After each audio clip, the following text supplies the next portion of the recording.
Hello नमस्कार प्यारे विद्यार्थियों, एक बार फिर आपका स्वागत है आपके अपने यूट्यूब चैनल ज्ञानविद हिमालय में।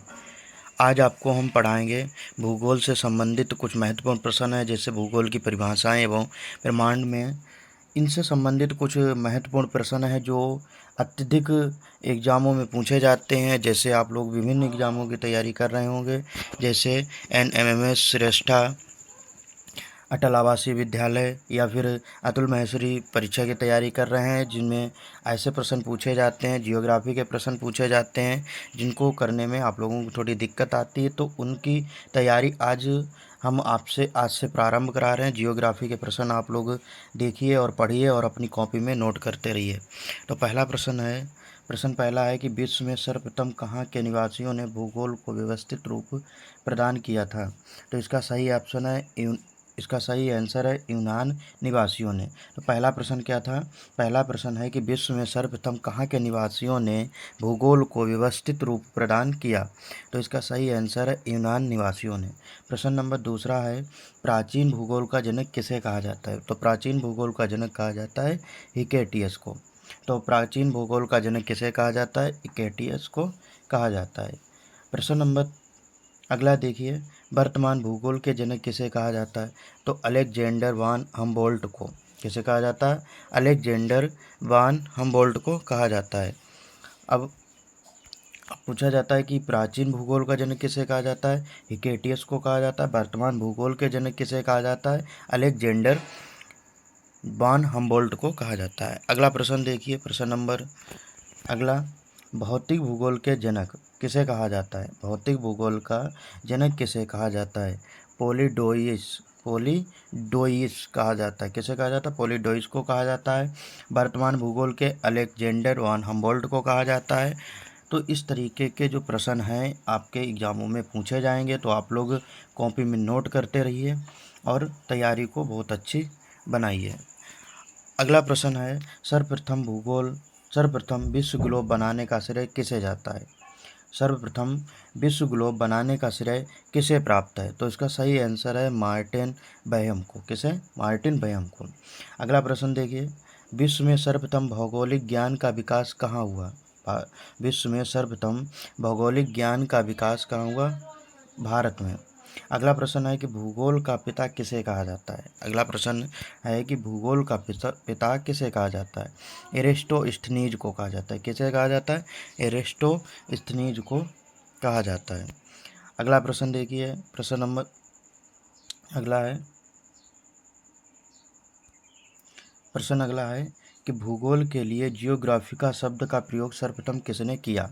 तो एरिस्टोस्थनीज ने किया था, और एरिस्टोस्थनीज को ही भूगोल का पिता कहा जाता है। तो भूगोल का पिता पूछा जाए तो कौन हो जाएगा? एरिस्टोस्थनीज हो जाएगा। और भूगोल के लिए जियोग्राफिका शब्द का प्रयोग सर्वप्रथम किसने किया था? एरिस्टोस्थनीज ने किया था। अगला प्रश्न है, भूगोल पृथ्वी को केंद्र मानकर अध्ययन करने वाला विज्ञान है। भूगोल पृथ्वी को केंद्र मानकर अध्ययन करने वाला विज्ञान है, ये किसने कहा था। ये कुछ महत्वपूर्ण कथन है जो अक्सर जियोग्राफी के अगर प्रश्न आते हैं तो उसमें पूछे जाते हैं। तो भूगोल पृथ्वी को केंद्र मानकर अध्ययन करने वाला विज्ञान है, किसने कहा था? तो वारेनियस ने कहा था। किसने? वारेनियस ने। अगला प्रश्न है, किसने कहा था कि भूगोल भूतल का अध्ययन है। अगला प्रश्न है कि भूगोल भूतल का अध्ययन किसने कहा था? कांट ने कहा था।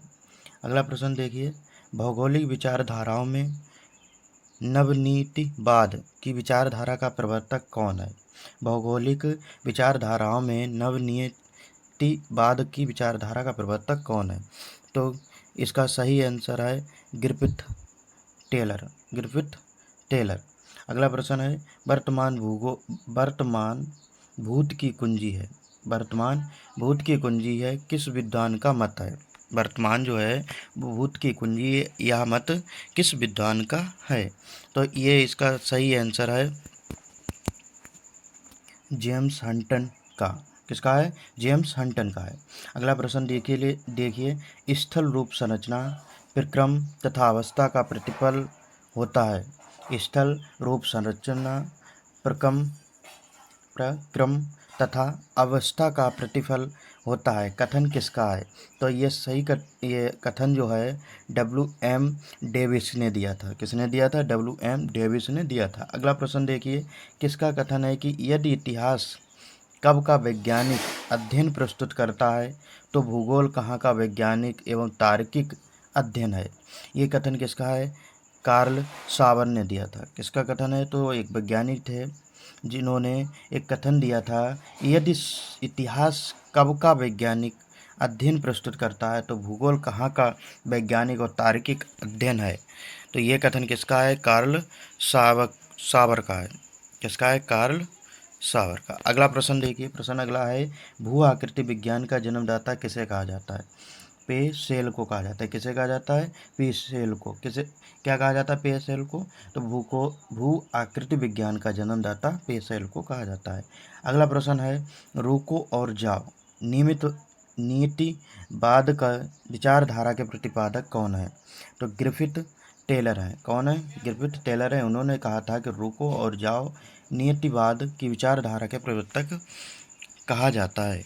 अगला प्रश्न है, भूगोल को मानव परिस्थितिकी के रूप में परिभाषित करने वाला पहला विद्वान या प्रथम विद्वान कौन था? भूगोल को मानव परिस्थितिकी के रूप में परिभाषित करने वाला विद्वान कौन है?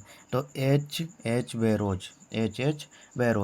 ये जितने भी प्रश्न आपको बता रहे हैं बहुत महत्वपूर्ण प्रश्न हैं। और आप लोगों को एक बात बता दें, हमारा एक व्हाट्सएप ग्रुप है जिसके माध्यम से बच्चों को टेस्ट कराए जाते हैं। तो आप लोग जो डिस्क्रिप्शन में लिंक दी है तो उसको ज्वाइन कर सकते हैं और उसके द्वारा आप टेस्ट दे सकते हैं। जिस एग्ज़ाम की आप तैयारी कर रहे हैं उसका आप टेस्ट देख सकते हैं और दे सकते हैं और अपनी तैयारी को देख सकते हैं कि हमारी तैयारी कितनी अच्छी चल रही है और कितनी मेहनत की आवश्यकता है। तो आप लोग व्हाट्सएप ग्रुप से जुड़ सकते हैं और तैयारी को और बेहतर बना सकते हैं। अगला प्रश्न है,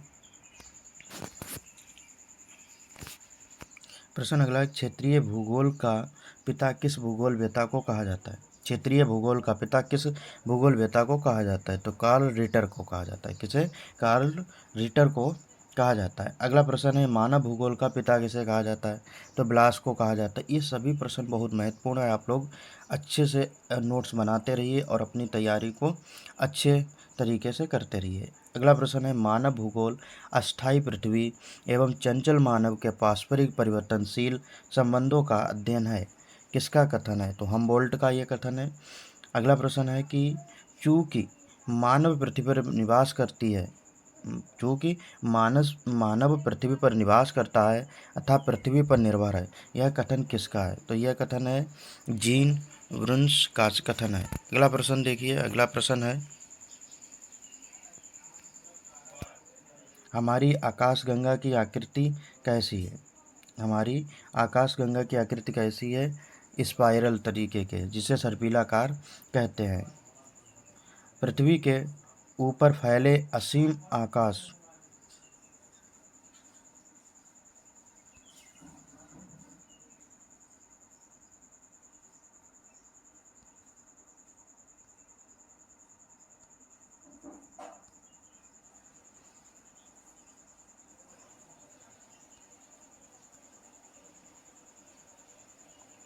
पृथ्वी के ऊपर फैले असीम प्रकाश को क्या कहते हैं? तो क्या कहते हैं? ब्रह्मांड या अंतरिक्ष कहते हैं। अगला प्रश्न है कि सर्वप्रथम सौरमंडल के बारे में विश्व के समक्ष जानकारी प्रस्तुत करने का श्रेय किस विद्वान को है? तो सौरमंडल में सर्वप्रथम सौरमंडल के बारे में विश्व के समक्ष जानकारी प्रस्तुत करने का जो श्रेय किस वैज्ञानिक को है, किस विद्वान को है? तो इसका सही आंसर है कॉपरनिकस। इसका सही आंसर क्या है? कॉपरनिकस।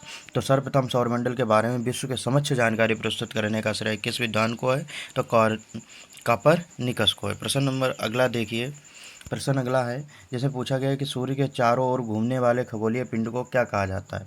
तो सूर्य के चारों तरफ घूमने वाले खगोलीय पिंडों को ग्रह कहा जाता है। तो ग्रह के चारों तरफ जो घूमते हैं उनको क्या कहा जाता है? उपग्रह कहा जाता है। तो ग्रह पता चल गया किसे कहा जाता है? सूर्य के चारों ओर घूमने वाले खगोलीय पिंडों को ग्रह कहा जाता है।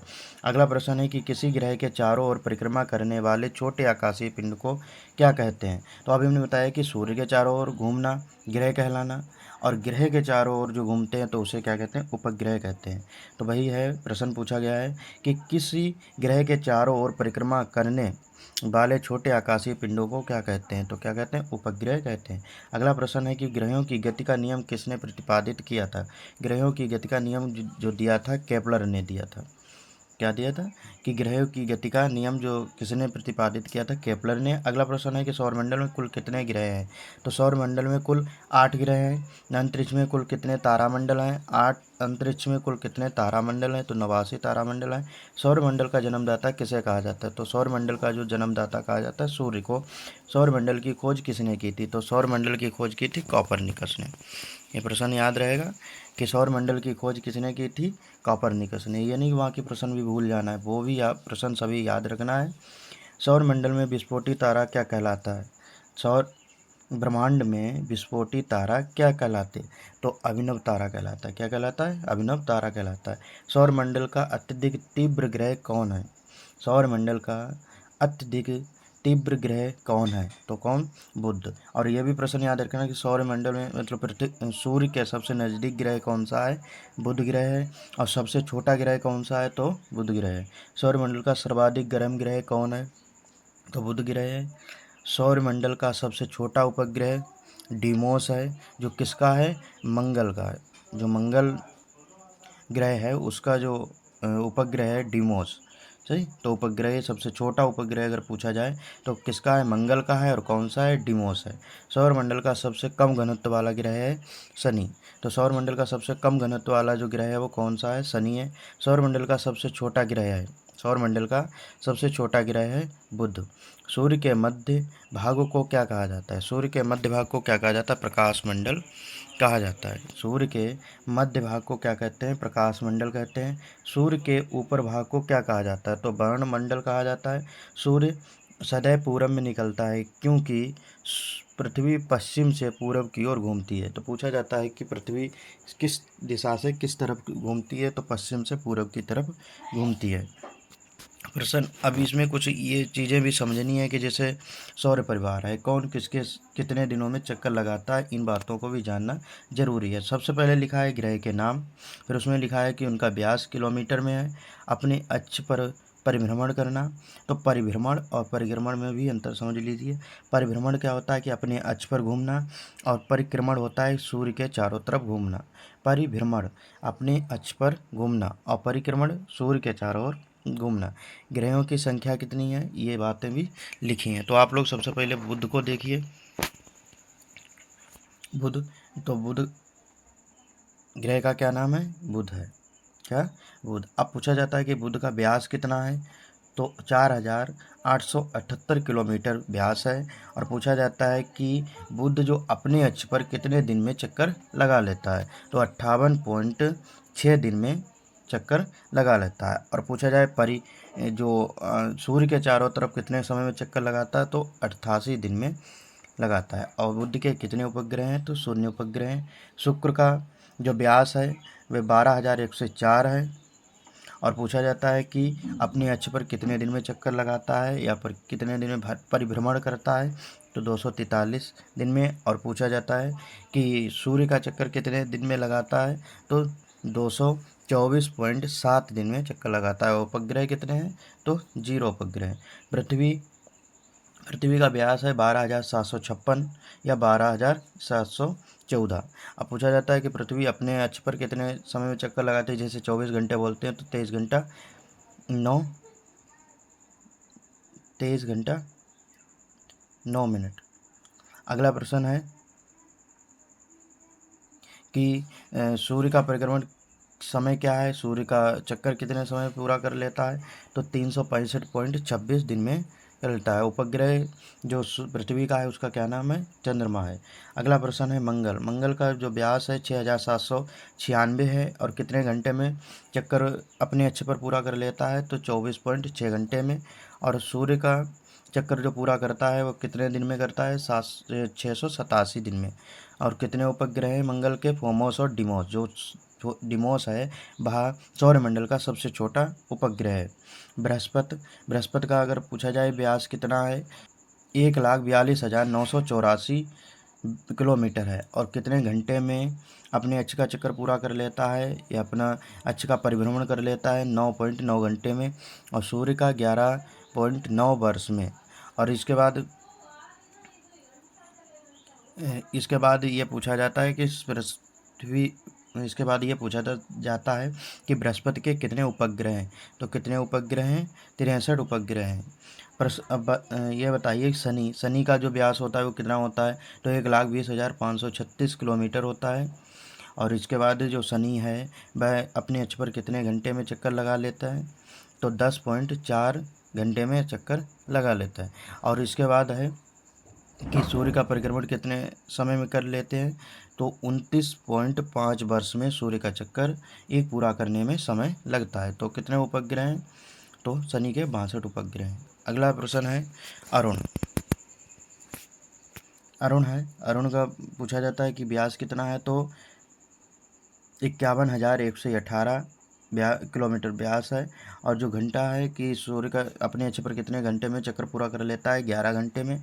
और सूर्य का जो चक्कर है वो कितने समय पूरा करता है? तो 84.0 वर्ष में। कितने उपग्रह हैं? तो अरुण के 27 उपग्रह हैं। वरुण 49,100 ये किलोमीटर में इनका व्यास है। और अगर पूछा जाता है कितने घंटे में पूरा कर लेते हैं?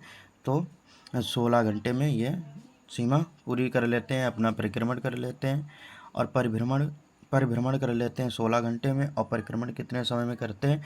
तो 164.8 वर्ष में पूरा चक्कर करते हैं, सूर्य का चारों ओर घूमते हैं।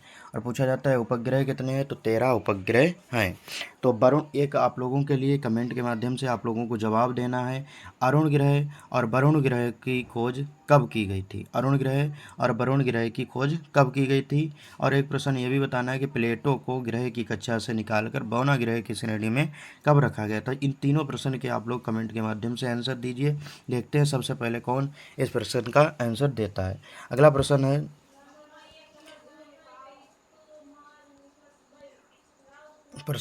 अगला देखिए। प्रश्न अगला है कि एक ग्रह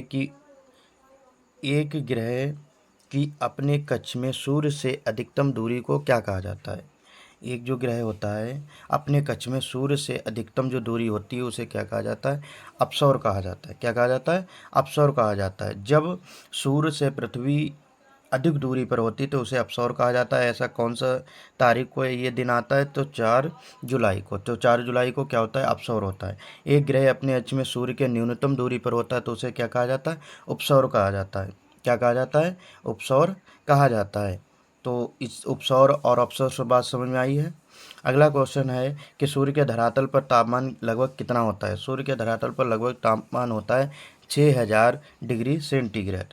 तो इन सभी प्रश्नों को आप लोगों ने अच्छे तरीके से समझा होगा और आप लोग अपने एक नोट्स बनाइए, उस पर नोट करते रहिए। और सभी एग्ज़ामों की तैयारी आप लोगों की अच्छे तरीके से कराएंगे। और टेस्ट देने के लिए आप लोग हमारे व्हाट्सएप ग्रुप से जुड़ सकते हैं और अपनी तैयारी को और बेहतर बना सकते हैं। धन्यवाद।